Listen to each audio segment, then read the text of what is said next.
আসসালামু আলাইকুম, কেমন আছেন সবাই? অধ্যায় 4-এর প্র্যাকটিক্যাল ক্লাসে সবাইকে স্বাগতম। সো আমরা আজকে একদম শুরু থেকে দেখব কিভাবে কম্পিউটারে বা ল্যাপটপে একটি ফাইল তৈরি করতে হয়, দেন ফাইল তৈরি করার পর কিভাবে সেই ফাইলটাকে আপনার রেডি করতে হয় for HTML, for writing HTML code. So চলো কথা না বাড়িয়ে শুরু করি। তো কম্পিউটার বা ল্যাপটপের যে কোনো লোকেশন তোমাকে নির্বাচন করতে হবে। সে তুমি কম্পিউটারের মধ্যে অনেকগুলো ড্রাইভ থাকে, সি ড্রাইভ, ডি ড্রাইভ, ই, এফ, জি, যে কোনো ড্রাইভ সংখ্যা থাকতে পারে। সো আমি বা আপনি আমরা যখন কোড করব তখন সর্বপ্রথম একটা জায়গা নির্ধারণ করতে হবে যে এই জায়গায় আমি কোডিংয়ের ফাইলগুলো রাখবো। তো আমি ডেস্কটপ যে ফোল্ডারটা আছে সেই ফোল্ডারের মধ্যেই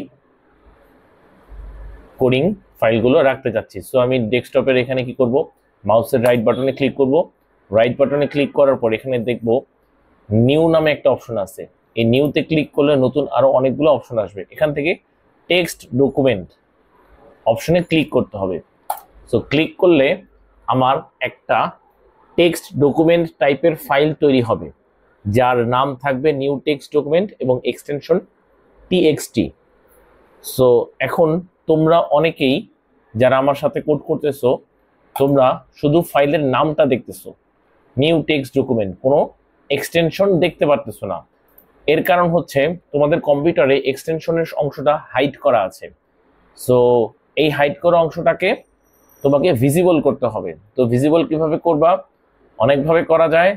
তো সবচেয়ে সহজ উপায় হচ্ছে তুমি কম্পিউটারের লেফট বটম কর্নারে যে উইন্ডোজ আইকনটা দেখা যাচ্ছে, যেটাকে স্টার্ট মেনু বার বলে, এটার পাশে একটা সার্চ অপশন পাবা। অথবা যারা প্রিভিয়াস উইন্ডোজ অপারেটিং সিস্টেম বা এর ভার্সনগুলো ব্যবহার করতেছো, তারা এখানে ক্লিক করলে দেন হচ্ছে সার্চের অপশন পাবা এখানে। তো যাই হোক, তুমি সার্চ যখন করবা, সার্চে তোমাকে এখানে লিখতে হবে যে file explorer options, file explorer options অথবা ফোল্ডার অপশনস। ঠিক আছে, যে কোনো একটা লিখলেই চলে আসবে। আসার পর সেখানে কি করবে, তুমি এই অপশনটায় ক্লিক করবে, ক্লিক করে ওপেন করবে ফাইল এক্সপ্লোরার অপশনস। সো এখানে ওপেন করার পর দেখবে 3টা ট্যাব আছে, জেনারেল, ভিউ এবং সার্চ। সো মাঝের ট্যাব ভিউতে ক্লিক করবে। ভিউতে ক্লিক করার পর দেখবে অ্যাডভান্স সেটিংস নামে একটা অংশ আছে। সেখানে দেখবে প্রথমে ফাইলস অ্যান্ড ফোল্ডার্স, এখানে কতগুলো চেকবক্স আছে। দেন 2টা রেডিও বাটন আছে। এরপর আবার কতগুলো চেকবক্স আছে। সো এই যে রেডিও বাটনের পর যে চেকবক্সগুলো শুরু হয়েছে, এখানে দেখবা সেকেন্ড যেই চেকবক্সটা, hide extensions for known file types, এই লেখাটার বামে যে চেকবক্সটা আছে, এখানে টিক চিহ্ন দেখবা। এই টিক চিহ্নের উপরে একবার মাউসের লেফট বাটনে ক্লিক করলে টিক চিহ্ন উঠে যাবে। সো যারা যারা এক্সটেনশন দেখতে পারতেছো না, ডট টিএক্সটি লেখাটা দেখতে পারতেছো না, তাদের এখানে টিক চিহ্ন দেওয়া থাকবে। আর যারা দেখতে পারতেছো তাদের এখানে ব্ল্যাঙ্ক থাকবে। সো আমাদের কাজ হচ্ছে এইখানে কোনো ধরনের টিক চিহ্ন থাকবে না, এইটা ফাঁকা থাকবে। সো আমরা যখন একটা ক্লিক করব, ক্লিক করলে টিক চিহ্ন আসবে, আবার ক্লিক করলে টিক চিহ্ন চলে যাবে। সো আমাদের কাজ হচ্ছে এখানে ফাঁকা রাখবো। এরপর আমরা অ্যাপ্লাই দিব, ওকে দিব। এরপর আপনারা আবার ওই যেই ফাইলটা তৈরি করছিলেন নিউ টেক্সট ডকুমেন্ট, ওই ফাইলটার এখানে আসলে আপনি দেখবেন এক্সটেনশনটা এবার দেখা যাচ্ছে ডট টিএক্সটি।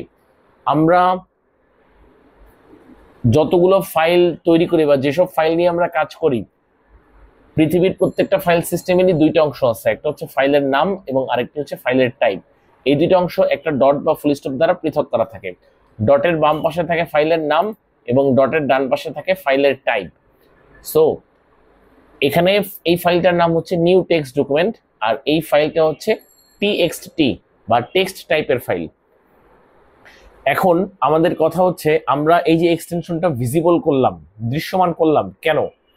কারণ হচ্ছে আমরা যখন এইচটিএমএল এর কোড করব, আমরা যখন ওয়েব প্রোগ্রামিং করব, HTML ভাষা ব্যবহার করে কোড করব, তখন এমন একটা ফাইল নিয়ে আমাদের কোড করতে হবে যেই ফাইলটা ওয়েব ব্রাউজার পড়তে পারবে। কারণ HTML ভাষা রিড করতে পারে বা পড়তে পারে ওয়েব ব্রাউজার।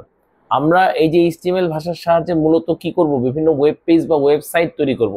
এই সকল ওয়েব পেজ বা ওয়েবসাইটগুলো অ্যাক্সেস করার জন্য আমাদের যে সফটওয়্যারের প্রয়োজন হয় তার নাম ওয়েব ব্রাউজার।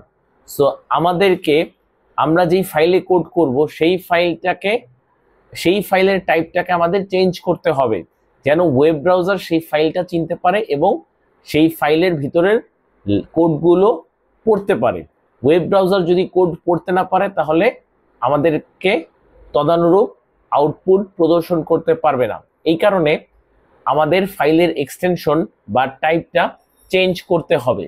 যেহেতু চেঞ্জ করতে হবে এবং এক্সটেনশনটা যেহেতু অদৃশ্য ছিল বা দৃশ্যমান ছিল না, সেহেতু আমরা প্রথমে এক্সটেনশনের অংশটা দৃশ্যমান করে নিয়ে আসছি। এখন আমরা কি করব, ফাইলের উপরে রাইট বাটনে ক্লিক করব, দেন দেখবেন নিচের দিকে রিনেম নামে একটা অপশন আছে, রিনেমে ক্লিক করব। ক্লিক করে আমরা কিবোর্ডের অ্যারো বাটনের এদিক ওদিক নিয়ে আমরা কি করব, এই ডটের পরে যে টিএক্সটি আছে এই টিএক্সটিটা মুছে ফেলবো। মুছে দিয়ে আমরা এখানে লিখবো HTML, কারণ আমরা হচ্ছে এখন এই ফাইলের মধ্যে HTML কোড লিখব, এই কারণে এক্সটেনশনও হবে HTML। ঠিক আছে, এটা আমার বা আপনার, আমাদের সবার সেম হইতে হবে। ঠিক আছে, আচ্ছা। আর এই যে দেখেন ডটের বাম পাশে যে অংশটা আছে, নামের অংশটা, এই নামের অংশটা আপনি যা ইচ্ছা তাই লিখতে পারেন, কোনো অসুবিধা নেই। আমার নাম, আপনার নাম, অথবা অন্য কোনো নাম, অথবা আমি যেই ফাইলের যেই নাম লিখবো আপনি অন্য নাম দিতে পারেন, কোনো অসুবিধা নেই। ফাইলের নাম কি হলো, ইট ডাজেন্ট ম্যাটার। আমরা সাধারণত ফাইলটা পরবর্তী সময়ে যেন সহজেই খুঁজে পেতে পারি, সেহেতু আমরা আমাদের প্রয়োজন অনুযায়ী আমরা যে কোনো নাম দিতে পারি। ঠিক আছে, সো ধরো আমি এখানে একটা নাম দিয়ে দিলাম, ধরো 1 2 3, কোনো অসুবিধা নেই। বাট যেটা আমাদের সবার এক হইতে হবে সেটা হচ্ছে ডটের ডান পাশের অংশটা। ডটের ডান পাশের অংশ অবশ্যই HTML থাকতে হবে এবং সবার সেটা একই থাকতে হবে। ফাইন, আমরা যখন নাম আর এক্সটেনশন চেঞ্জ করা কমপ্লিট হয়ে গেছে, এখন আমরা কিবোর্ডের এন্টার বাটনে প্রেস করব। এন্টার বাটনে প্রেস করলে দেখেন আমাদের একটা ওয়ার্নিং আসছে যে if you change a file name extension the file might become unusable. তার মানে হচ্ছে তুমি যদি ফাইলের এক্সটেনশন নেমটা চেঞ্জ করো তাহলে এই ফাইলটা আর ব্যবহার করা যাবে না। তুমি কি শিওর তুমি এই নামটা চেঞ্জ করতে যাচ্ছ? So I am not sure, I am very much sure যে হ্যাঁ, আমি এখানে যা করতেছি আমি এই সম্পর্কে সম্পূর্ণ অবগত আছি। সো আমি এখানে ইয়েস করে দিব। যখনই ইয়েস করে দিব, খেয়াল রাখবেন আমরা যখন একটা টেক্সট টাইপের ফাইল তৈরি করছিলাম, টেক্সট টাইপের ফাইলটার আইকনটা দেখতে ছিল এরকম একটা পেজের মতো। আর আমি যখন ইয়েস বাটনে প্রেস করব তারপর দেখবেন এটার চেহারা পরিবর্তন হয়ে গেছে। সো আপনারা সবাই আশা করি দেখে বুঝতেছেন এই সিম্বলটা বা এই আইকনটা হচ্ছে ক্রোম ওয়েব ব্রাউজারের আইকন। আমার কম্পিউটারে ক্রোম ওয়েব ব্রাউজারটি ডিফল্ট হিসেবে সেট করা আছে বিধায় এখানে ক্রোমের সিম্বল দেখায়। আপনার কম্পিউটারে যদি অপেরা মিনি অথবা ফায়ারফক্স অথবা অন্য যে কোনো ওয়েব ব্রাউজার আইকন দেখায় তাতে কোনো প্রবলেম নেই। ঠিক আছে, ফাইন। আমাদের এখন ফাইল রেডি হয়ে গেছে, আমরা এই ফাইলের মধ্যে এখন কোড করব। সো কোড লিখবো কিভাবে? কোড লেখার জন্য আমাদেরকে এবার ফাইলের উপরে রাইট বাটনে ক্লিক, ফাইলের উপরে যেই ফাইলটা আমরা তৈরি করছি সেই ফাইলের উপরে মাউসটা রেখে দেন মাউসের রাইট বাটনে ক্লিক করতে হবে। এখানে দেখবেন ওপেন উইথ নামে একটি অপশন আছে। এই ওপেন উইথে ক্লিক করলে আপনারা নোটপ্যাড নামে একটি সফটওয়্যার পাবেন। যারা এখানে কোনো ধরনের নোটপ্যাড সফটওয়্যার দেখবেন না তারা সবার নিচে যে অপশনটা থাকবে চুজ অ্যানাদার অ্যাপ, এখানে ক্লিক করবেন। এখানে ক্লিক করার পর দেখবেন এখানে যে সফটওয়্যারগুলো থাকবে তার মধ্যে নোটপ্যাড থাকবে। যদি এখানেও যদি না থাকে তাহলে কি করবেন, নিচে দেখবেন মোর অ্যাপস এবং একটা ডাউন অ্যারো দেওয়া আছে, এখানে ক্লিক করবেন। এখানে ক্লিক করলে আরো অনেকগুলো অ্যাপসের লিস্ট আপনাকে দেখাবে। এইখানে মাস্ট বি এই নোটপ্যাড অপশনটা আপনি পেয়ে যাবেন। সো ডাবল ক্লিক করবেন অথবা একবার সিলেক্ট করে দেন ওকে বাটনে প্রেস করবেন, তাহলেই দেখেন নোটপ্যাড ফাইলটা আমার ওপেন হয়ে গেল এবং যার নাম হচ্ছে দেখেন 123.html, আমি যেই নামটা দিয়েছিলাম সেই নামটারই বা সেই ফাইলটাই ওপেন হলো। এটা হচ্ছে আমি নাম দেখে বুঝলাম। ঠিক আছে, এভাবে হচ্ছে আমরা ফাইল তৈরি করে দেন আমরা HTML এ কোড করতে পারি। তো আরেকটা বিষয় বলে নিই, আমরা যখন যেখানে বসে কোড করি না কেন HTML এর কোড, HTML এর একটা সিনট্যাক্স কোড আছে, 4টি মৌলিক ট্যাগের সমন্বয়ে HTML এর সিনট্যাক্স কোড গঠিত হয়। সো আমরা অলরেডি জেনে আসছি। সো আমাদের প্রথম কাজ হবে ফাইলটা ওপেন করার পর আমাদের প্রথম কাজ হবে সিনট্যাক্স কোডগুলো লিখে ফেলানো।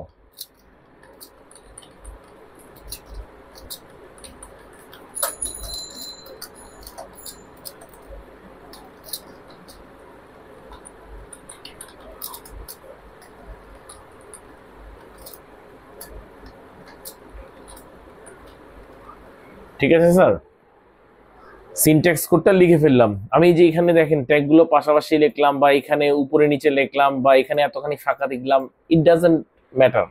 এই স্পেস আসলে কোনো ধরনের ম্যানুয়াল স্পেস, আমরা যে কিবোর্ডের যে স্পেস বাটন ব্যবহার করি যে স্পেসগুলো দিই, এগুলো আসলে HTML এ কোনো স্পেসই কাউন্ট হয় না। এগুলো অলরেডি আশা করি আমরা সবাই জানি। ফাইন, আমাদের যখন সিনট্যাক্স কোড লেখা হয়ে যাবে তখন আমরা কি করব, ফাইলটা সেভ করতে হবে। আমরা যখনই এই ফাইলের মধ্যে কোনো কোড লিখব, সেই কোডের আউটপুট ঠিক আসতেছে কিনা সেটা যাচাই করার জন্য বা দেখার জন্য আমাদেরকে কি করতে হবে, সবসময় যতটুকু কোডই আমরা লিখি না কেন আমাদের লেখার সাথে সাথে ফাইলটা সেভ করে রাখতে হবে। যদি ফাইল সেভ না করি ওই কোডের আউটপুট আমরা ঠিকভাবে দেখতে পারবো না।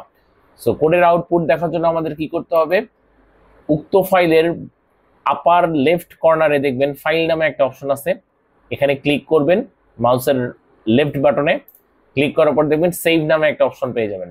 এই সেভে ক্লিক করলে ফাইলটা সেভ হয়ে যাবে।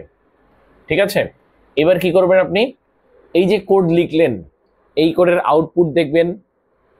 যদিও এখানে কোনো আউটপুট আসবে না কারণ আমরা এখন পর্যন্ত বডি ট্যাগের মধ্যে কোনো কিছু লিখিনি।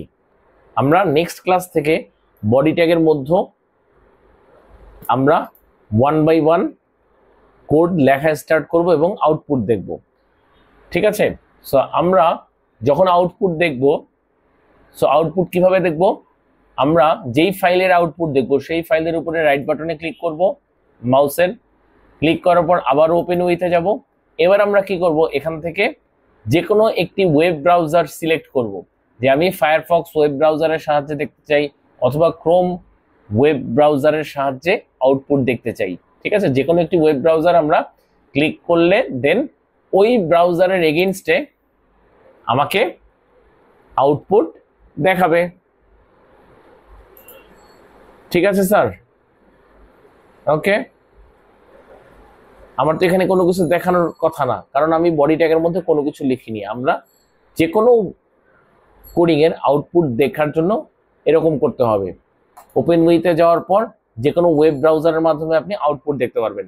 আর যখন কোডে চেঞ্জ করতে যাবেন তখন সেম একইভাবে ওপেন উইথে যাবেন, দেন নোটপ্যাড সিলেক্ট করে আপনি কি করবেন, এখানে বিভিন্ন ধরনের কোড লিখবেন। সো আশা করি সবাই বুঝতে পারছেন। সো নেক্সট ক্লাস থেকে আমরা part by part, topic by topic practical শুরু করব। সো সবাইকে অংশগ্রহণ করার জন্য ক্লাসে অসংখ্য ধন্যবাদ।